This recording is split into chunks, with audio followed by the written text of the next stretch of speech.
আমরা মনে করি শহীদ প্রেসিডেন্ট জিয়াউর রহমানের পরে সবচেয়ে সফল গর্বিত হওয়ার মতো রাষ্ট্রনায়ক আমরা এখন পেয়েছি। প্রফেসর ইউনূস কিন্তু শুরু থেকে বলছেন, ব্যাংককেও বলেছেন, নির্বাচন তার প্রথম অগ্রাধিকার। সংস্কার, বিচার, নির্বাচন কোনোটার সাথে কোনোটা সাংঘর্ষিক না। এত স্বাচ্ছন্দ্যে রমজান, ঈদ, ইফতার এবং এই যে যাতায়াত পালন করলো গত এক দেড় মাসে আমরা দেখেছি, সেটা অভাবনীয়। আজকে আমি এবি পার্টির পক্ষ থেকে লালমনিরহাট জেলাতে এসেছি, পার্টিকুলারলি আপনার পাটগ্রাম এবং হাতীবান্দার মাটি মানুষকে বোঝার জন্য। তো শুরুতে এটার অংশ হিসাবে আমি আমি যেটা করেছি সেটা হচ্ছে আপনাদের তিস্তা ব্যারেজ যে সেচ প্রকল্প আছে সেটা ভিজিট করেছি, এবং ওখানে আমরা জাতীয়ভাবে যে বিষয়টা বারবার আলোচিত হচ্ছে যে ৭৯ সালে করা যে তিস্তা সেচ প্রকল্প, সেটা কেন আজকে প্রায় অপ্রাসঙ্গিক হয়ে যাচ্ছে এবং কেন তিস্তা মহাপরিকল্পনার আয়োজন করতে হচ্ছে।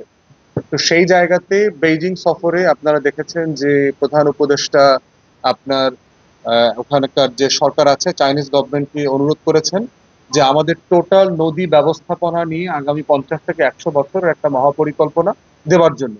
এমন একটা মহাপরিকল্পনা ইতিমধ্যে চীনে কাজ করেছে এবং সেটা যথেষ্ট সুফল চীনের জনগণ পেয়েছে।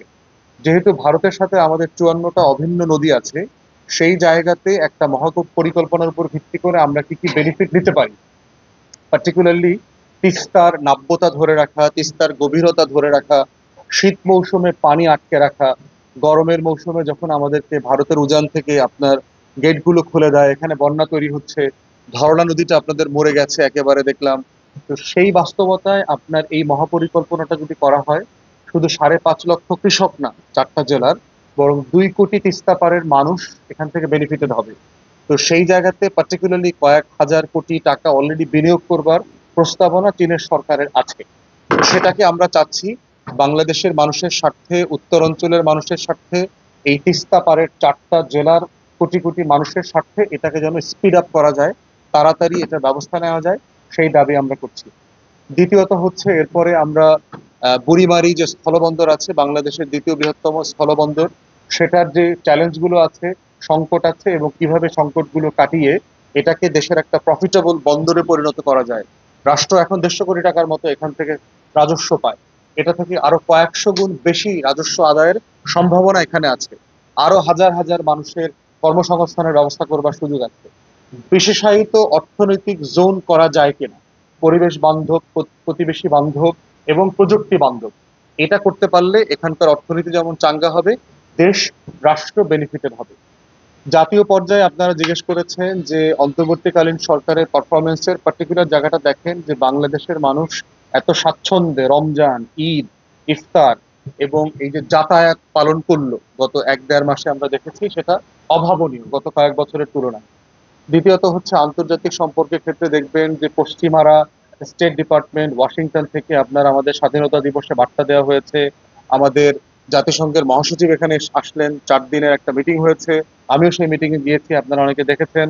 তৃতীয়ত হচ্ছে যে বেইজিং এ একটা সফল ট্যুর করে আসছেন।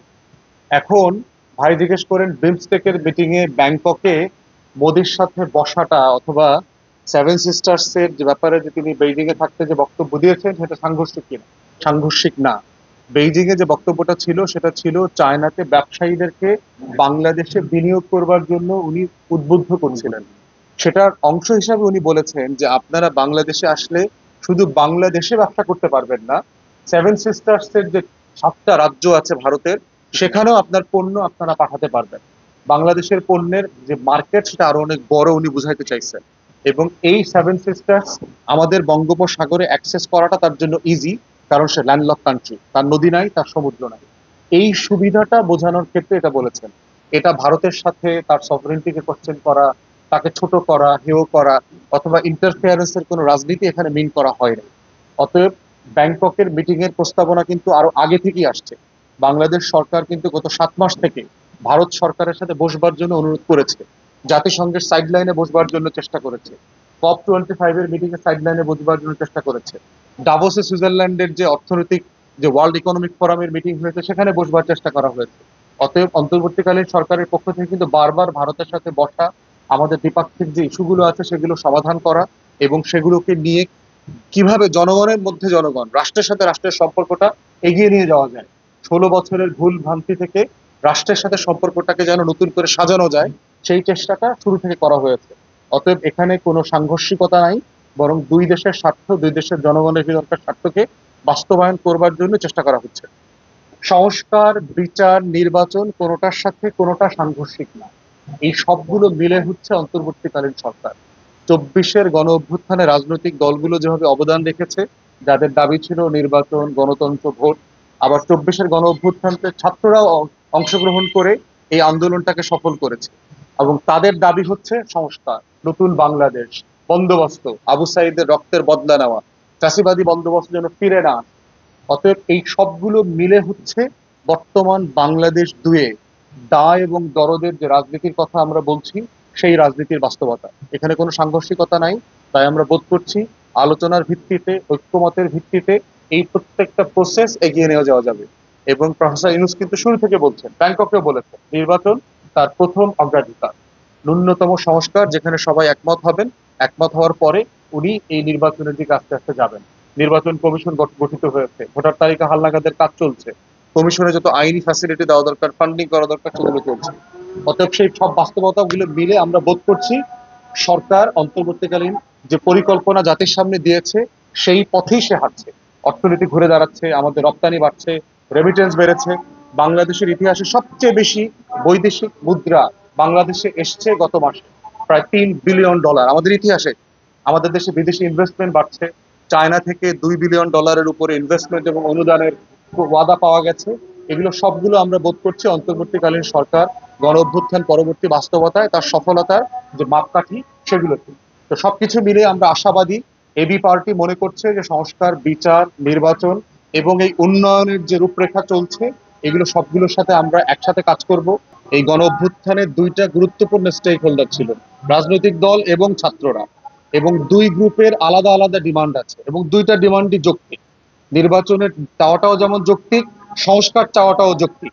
ওখানে আমি 4 বছর বলি নাই, বলেছি ঐক্যমতের ভিত্তিতে 6 মাস হোক, 2 বছর হোক, 3 বছর হোক, 4 বছর হোক, যতদিন লাগে ঐক্যমতের ভিত্তিতে আমরা এই সরকার পরিচালিত হোক, এটা চাই। এটা চাইলে যেটা হবে, আমরা মনে করি শহীদ প্রেসিডেন্ট জিয়াউর রহমানের পরে সবচেয়ে সফল, আপনার গর্বিত হওয়ার মতো রাষ্ট্রনায়ক আমরা এখন পেয়েছি। অতএব তার নেতৃত্বে আমরা ঐক্যমতের ভিত্তিতে যদি দেশটাকে সিঙ্গাপুর, মালয়েশিয়া, দক্ষিণ কোরিয়া বানানোর দিকে এগিয়ে যেতে পারি, এই সুযোগটা দুনিয়ার কাছ থেকে আমরা কেন নিব না, এই জায়গায় বলেছি। আমরা এটা বলি নাই যে তাকে 4 বছর দেয়া হোক। ঐক্যমতের ভিত্তিতে 6 মাস হলে 6 মাস, 4 বছর হলে 4 বছর, 2 বছর হলে 2 বছর, বাট ঐক্যমত হচ্ছে এখানে গুরুত্বপূর্ণ জায়গা, সেটা বলেছি। তো দ্বিমত নাই মানে হচ্ছে আলোচনার মাধ্যমে ঐক্যমত হবে। আমরা তো ঐক্যমত হয়েছি। পূজার ছুটি বাড়বে কি বাড়বে না আমরা একমত হয়েছি না? 15ই আগস্ট ছুটি পালন করবে কি করবে না আমরা একমত হয়েছি না? ভারতে আমাদের এম্বাসি গুলোতে অ্যাটাক করেছে, কি করব না করব আমরা ঐক্যমত হয়েছি না? হয়েছি। 72 সালে মুক্তির যুদ্ধের পরে স্বাধীনতা ফেরত হাজার হাজার ছাত্রলীগের নেতাকর্মীরা নতুন রাজনৈতিক দল করেছে না, জাসদ করেছে না? তো জাসদ করবার মধ্য দিয়ে কি তারা মুক্তিযুদ্ধ করে নাই সেটা বলা যাবে? তারা মুক্তিযুদ্ধের চেতনাকে অস্বীকার করেছে সেটা বলা যাবে? বলা যাবে না। আমাকে দেখতে হবে রাজনীতি করবার, দল করবার অধিকার সবার আছে। তিনি 71-এর লড়াই, 24-এর গণ অভ্যুত্থানের ধারণা, স্পিরিট, চেতনাকে ধারণ করেন কিনা, এটা হচ্ছে গুরুত্বপূর্ণ।